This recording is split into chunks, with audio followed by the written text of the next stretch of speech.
बहुत अजीब सी स्मेल है। आप एक पल के लिए सोचो अपने साथ अभी भूत खड़ा है। ये सीढ़ियाँ नीचे कुएं की तरफ जा रही है। तो यहाँ पर एक मूर्ति मुझे दिखाई दी है, पत्थर के ऊपर बनी हुई है। ये कुआं है जो करीब करीब 20 से 30 फुट का है।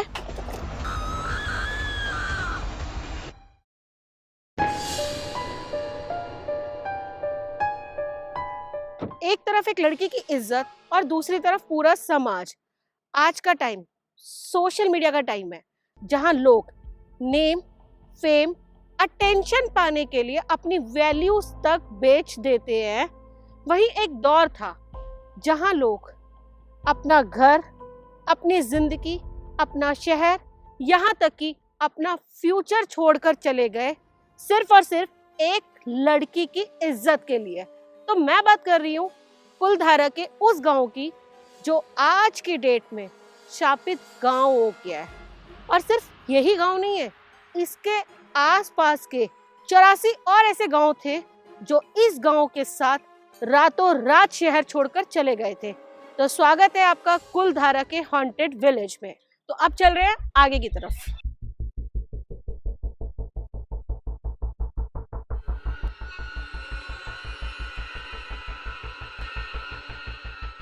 सो भाई यहाँ से जा रहे हैं हम अंदर कुलधारा के लिए। हाय, मेरा नाम दीप्ति है और मैं आ चुकी हूँ दुनिया के सबसे भूतिया गांव में से एक ऐसे गांव में जिसे कुलधारा गांव के नाम से जाना जाता है। और ये आप लोगों के कहने पर ही संभव हो पाया है। तो बिना देर किए चलते हैं अंदर की तरफ। तो एंट्री लेके मैं अंदर आ चुकी हूँ और यहाँ की हवा में एक अजीब सी नेगेटिविटी है, एक अजीब सी गर्मी है और वाइब्रेशन है। तो सबसे पहले मुझे दिखाई दिया यहाँ पर जुरासिक कैक्टस पार्क, जिसे 2006 में बनाया गया था, पर मेरे ये किसी काम का नहीं है। तो अब हम चलेंगे अंदर की तरफ और यहाँ से अंदर कम से कम हमें 500 से 700 मीटर बाय कार जाना होगा।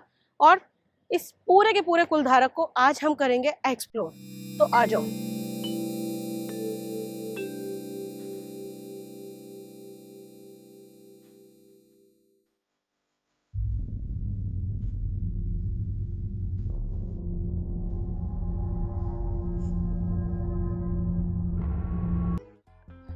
कुलधारा बहुत ही समृद्ध गांव था। यहाँ पालीवाल समाज के लोग रहते थे। ये बहुत ही समझदार होते थे। इनके फार्मिंग सिस्टम इतने ज्यादा एडवांस होते थे कि ये बंजर भूमि, रेगिस्तान पे भी पानी पैदा करके खेती कर लेते थे। तो हमारे साथ है आज मोहिन जी। Hi sir. आए तो आप प्लीज थोड़ा सा कष्ट हम आपको देंगे। नहीं बोलिए। तो आप हमें ये बताइए कि कुलधारा के बारे में, क्योंकि आप तो प्रॉपर यहीं से ही हैं, है ना? सर का रिजॉर्ट है और हम इनके रिजॉर्ट में ही रुके हैं। तो वो सब मैं बाद में बताऊंगी। फिलहाल आप मुझे कुलधारा के बारे में कुछ बताइए। अभी अपन कुलधारा, आप अगर खड़े हो जाएंगे तो। अभी अपन यहाँ कुलधारा वांटेड विलेज में है। आप एक पल के लिए सोचो अपने साथ अभी भूत खड़ा है। ऐसा भी फील होता है बहुत सारे लोगों को। अच्छा। और कुछ जैसे कि कमजोर दिल के जो लोग होते हैं ना, हाँ जी, उनको यहाँ कुलधारा में आना भी नहीं चाहिए। अच्छा। जैसे कि उनके साथ, जैसे हमारे इधर विलेज के भाषा में बोलते हैं ना, उनके साथ छाए आ जाती है। अच्छा। यहाँ से दूर जाने के बाद बीमार पड़ जाते हैं। अच्छा। तो उनको मेरी राय है कि जो कुछ कमजोर हार्ट वाले हो, हाँ, उनको हाँ। कुलधारा नहीं आना चाहिए। सच में ये बात सच है? ये बात सच है। तो अभी हम गाड़ी में जब इनके साथ आए तो इन्होंने हमें बताया कि इनके गांव के लोग कुलधारा तो आए भी नहीं है। उसका कारण ये है कि ये शापित गांव है और गांव के लोग यहाँ पर नहीं आते हैं। तो हमारे नौकल के गांव के लोग नहीं आते। बिल्कुल नहीं आते। बिल्कुल नहीं। तो क्या ये विलेज में रात को एंट्री की जा सकती है? मैं गवर्नमेंट के अनुसार बंद किया हुआ है। अच्छा। 10 बजे के बाद। क्योंकि रात को कल हमने ट्राई किया था, बट अब जैसा कि मैं कुलधारा के लिए ही जैसलमेर आई हूँ, तो मैं आज रात को आऊँगी। तो अभी हम वो प्लेसेस यहाँ पर देखेंगे जहाँ से मैं रात को एंट्री ले सकती हूँ। तो फिलहाल अब मैं आपको एक ऐसे लोकेशन से कुलधारा दिखाना स्टार्ट करूँगी जिस लोकेशन तक लोग आते ही नहीं हैं और उस लोकेशन के बारे में किसी को पता भी नहीं है। और ये सिर्फ और सिर्फ लोकेशन हमें दिखाने यहाँ पर लेकर आए हैं मोहिन जी। शायद अगर मैं इनके साथ नहीं आती ना, तो मैं वहाँ से चली जाती वापस जहाँ से सभी लोग वापस चले जाते हैं। सो गाइस, आपको दिख रही होंगी वहाँ पर ट्रैवल की कुछ बसेस खड़ी हैं, गाड़ियां खड़ी हैं, प्राइवेट कन्वेंस खड़े हैं, जिससे लोग यहाँ कुलधारा विलेज देखने के लिए आते हैं। तो ये है सारा विलेज। सिर्फ कन्वेंस आपको वहीं तक दिखाई देगा, सिर्फ यहीं तक। इसके बाद आपको सिर्फ और सिर्फ हमारी एक कार दिखेगी जो यहाँ तक आई है। दरअसल टूरिस्ट आते हैं, वहीं से वहीं वापस चले जाते हैं। तो ये लोकेशन जो अब मैं आपको दिखाने के लिए आई हूँ, यहाँ दरअसल बहुत ही कम लोग आते हैं। कई लोग कहते हैं कि यहाँ पर अजीब अजीब से साउंड सुनाई देते हैं। कुछ दावा करते हैं कि उन्होंने रात के अंधेरे में एक लड़की को यहाँ देखा है, जिसकी वजह से पूरा का पूरा कुलधारा गांव उजड़ गया था। एएसआई के गार्ड्स कहते हैं कि यहाँ पर रात के समय अजीब विस्पर सुनाई देती है। तो चलते हैं आगे की तरफ।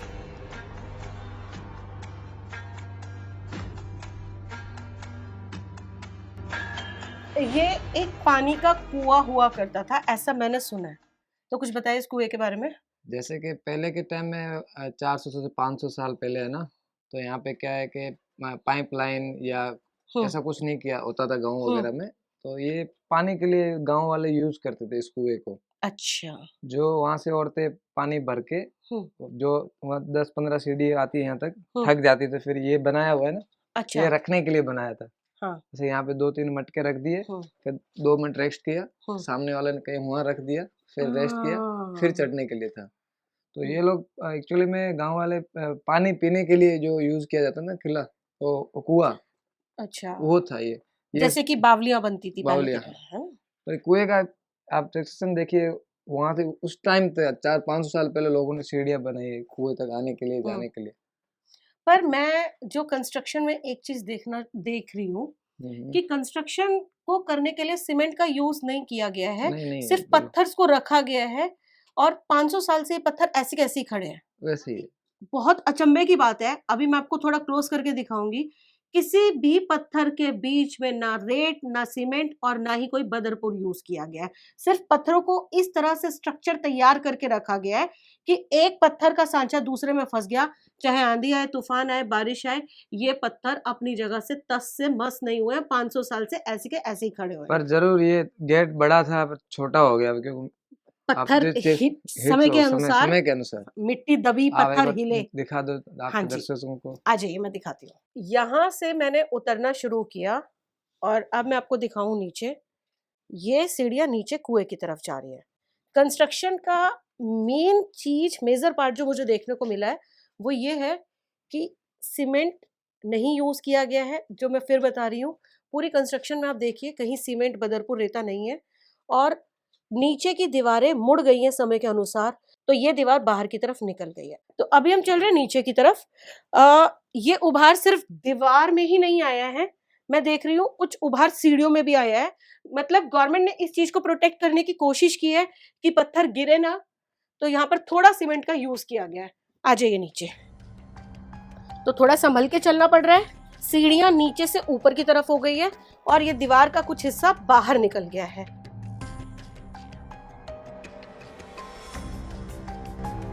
तो मोहित जी, ये कुआं है जी, जहाँ हमें बहुत संभल के पैर रखना पड़ रहा है। आप गिरने वाले थे, अभी बच गए। तो आप बताइए इसके बारे में कुछ। यही है, आप यहाँ से ऊपर की दूरियां देखिए। हाँ, ये लोग पानी खींच के भी निकाल सकते थे। हाँ। पर सुविधा औरतों के लिए बनाई थी सीढ़ियाँ। हाँ जी। तो कुएं के भी काफी हिस्से मुझे बाहर की तरफ निकलते हुए दिखाई दे रहे हैं। तो मुझे लगता है कि ये एरिया काफी अब ऐसा कर दिया है कि लोग यहाँ तक ना ही आए तो अच्छा है, क्योंकि दीवार काफी हद तक बाहर आ चुकी है। वैसे सभी लोग यहाँ पे नहीं आते हैं। जैसे जो लोग टूरिस्ट जो विजिट करने के लिए आते हैं, वो यहाँ से 1 किलोमीटर डिस्टेंस पे गाड़ियाँ खड़ी आपने देखी होगी। हाँ जी। वो वहाँ पे ही रहते हैं। पर ये आपको स्पेशली दिखाने के लिए लाया है कि आपके व्यूअर्स है ना, उनको स्पेशल जो चीजें जो सभी को देखने के लिए नहीं मिलती, वो देखने के लिए रहे। ये हिडन प्लेस है और मेरा सजेशन यही है कि अगर आप ना आए तो ज़्यादा बेहतर रहेगा, क्योंकि चीज़ें अब काफ़ी पुरानी हो चुकी है और अभी जैसे कि ऐसा लग रहा है अभी ये पत्थर गिरने वाला है, निकलने वाला है। बिल्कुल, मैं यहाँ खड़ी हूँ, मुझे यही फीलिंग आ रही है कि कभी भी ये पत्थर जल्दी से जल्दी बाहर निकले। बिल्कुल। और सभी डर लग रहा है, हमको भी डर लग रहा है। ऐसा नहीं, एक अजीब सी हवा है, एक अजीब सा डर है यहाँ के, कि ऐसा लग रहा है कि अगर मेरे ऊपर कुछ गिरा तो शायद मेरी आवाज बाहर तक नहीं पहुंच पाएगी, और जब तक मुझे इन पत्थरों के बीच से निकाला जाएगा तब तक मेरे साथ कुछ हो चुका होगा। जैसे ये रास्ता भी बंद हो जाए अचानक, जैसे कि पत्थर निकल जाए तो हम यहाँ से बाहर निकलना मुश्किल है बहुत। एग्जैक्ट, बिल्कुल ये सही कह रहे हैं। ये जगह हमें अपने आप में ही बहुत ज्यादा डरा रही है। तो यहाँ पर एक मूर्ति मुझे दिखाई दी है, पत्थर के ऊपर बनी हुई है ये, और ऐसा नहीं है कि इसको ऐसे ऊपर चिपकाया हुआ है, सिर्फ पत्थर गोद के बनाई गई है, इसीलिए इतने सालों से ये मूर्ति ऐसी की ऐसी है। और ये मूर्ति मुझे जो है, जहां तक सबने जो जज किया है, वो गणेश जी की लग रही है। सो यहाँ पर मुझे एक विंडो भी दिखाई दी है ऊपर। अब मुझे इस विंडो का यूज नहीं पता है कि क्या होगा, और ये विंडो ऐसे यहाँ क्यों बनाई गई है बीच में। तो ये हम ऊपर जो गए हैं मोहिन जी, इनसे पूछेंगे अभी। बहुत अजीब सी स्मेल है। ये पत्थर किसने मारा है? ऊपर तो कोई नहीं है, ये कहां से आया? दिखाना, ये पत्थर आया कहां से है?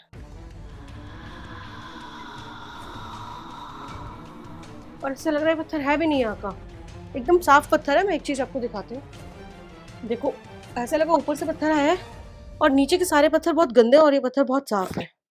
अब चलते हैं, यहाँ से निकलते हैं। मूर्ति बनी हुई है एंट्री में, जैसे कि हिंदू देवी देवताओं के घर के अंदर की एंट्री लेने से पहले चौखट पर एक मूर्ति लगाई जाती है।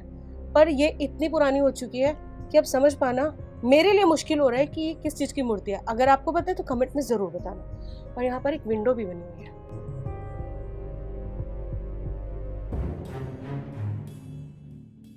तो ये एक कुआं है जो करीब करीब 20 से 30 फुट का है। और अभी मोहिन जी ने मुझे वैसे बड़ा है। हाँ जी। इसके अंदर क्या काफी सालों 400-500 सालों से यूज नहीं हुआ है ना। हाँ जी। तो इसके अंदर मिट्टी भर दी गई है पूरी। अच्छा। तो वैसे कुआं होता तो 250-300 फुट के इतना बड़ा लंबा होता है, क्योंकि मिट्टी भर चुकी है। यहाँ के कुएं मुझे लगता है गहरे भी इसलिए होते होंगे क्योंकि रेत में पानी निकालना बहुत मुश्किल होता है। थोड़ा सा, बहुत और पालीवाल समाज के लोग जो थे वो इतने टैलेंटेड थे कि उनमें हुनर था कि वो रेत के अंदर भी पानी पैदा कर देते थे और खेती करते थे। तो इस तरह के और भी बहुत सारे कुएं हैं जो बंद हो चुके हैं, पर ये वाला कुआं अभी खुला हुआ है और इसके अंदर ना बहुत सारे कबूतर हैं। हम कोशिश कर रहे हैं कबूतरों को बाहर निकालने की।